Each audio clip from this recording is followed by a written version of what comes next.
हो सकता है, लेकिन वो जनता के द्वारा निर्वाचित होगा, वंशानुगत नहीं होगा।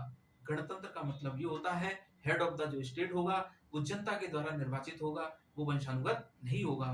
तो इन सारे शब्दों को हम लोगों को संविधान की प्रस्तावना के रूप में समझना है। 26 नवंबर 1949 को मिति मार्ग शुक्ल सप्तमी विक्रम संवत 2006 को इस संविधान को अंगीकृत किया गया, अधिनियमित किया गया और ये जो संविधान था, ये 26 जनवरी 1950 को लागू किया गया। संविधान की प्रस्तावना के रूप में इन सारी बातों को आप लोगों को बहुत ध्यान से समझना है, यहाँ से एग्जाम में क्वेश्चन पूछे जाते हैं।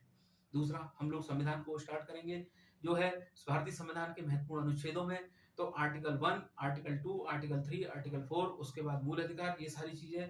तो भारतीय संविधान के अनुच्छेदों में यदि आर्टिकल फर्स्ट को पढ़ा जाए, अनुच्छेद 1 को पढ़ा जाए, तो इसमें कहा गया है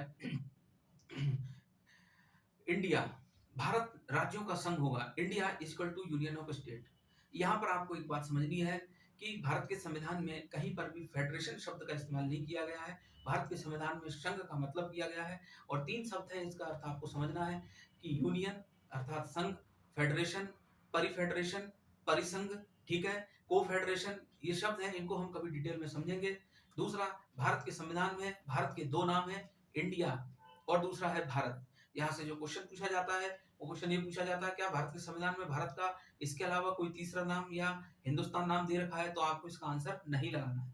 तीसरा, भारत राज्यों से मिलकर संघ होगा, अर्थात जो है कई प्रकार के जो भी राज्य होंगे, क्षेत्र होंगे, उनसे मिलकर एक यूनियन बनेगा, एक संघ बनेगा। याद रखना, ये जो संघ है, ये अमेरिका के फेडरेशन शब्द से थोड़ा सा अलग है। अमेरिका में 50 राज्यों ने मिलकर एक समझौता किया है, जिस उसे कहते हैं कॉन्ट्रैक्ट, और उस कॉन्ट्रैक्ट के रूप में फेडरेशन का निर्माण हुआ है। लेकिन यदि हम संघ की बात करें, तो संघ और फेडरेशन अर्थात यूनियन और फेडरेशन में जो अंतर होता है, वो अंतर यही होता है कि हमारे भारत में जो संविधान है, जिसमें संघ शब्द का इस्तेमाल किया गया है, इसका अर्थ ये होता है कि केंद्र और राज्य के बीच में कहीं भी समझौता नहीं हुआ है। इसका मतलब ये है, कल को कोई भी राज्य जैसे तमिलनाडु, केरल यदि अलग होना चाहे, तो वो अलग नहीं हो सकता, क्योंकि हमारे जो संविधान में जो शब्द इस्तेमाल किया गया है, उसका नाम है संघ, अर्थात केंद्र और राज्य के बीच में कोई भी समझौता नहीं हुआ है। ठीक है? ये आप बात याद रखेंगे। ठीक है?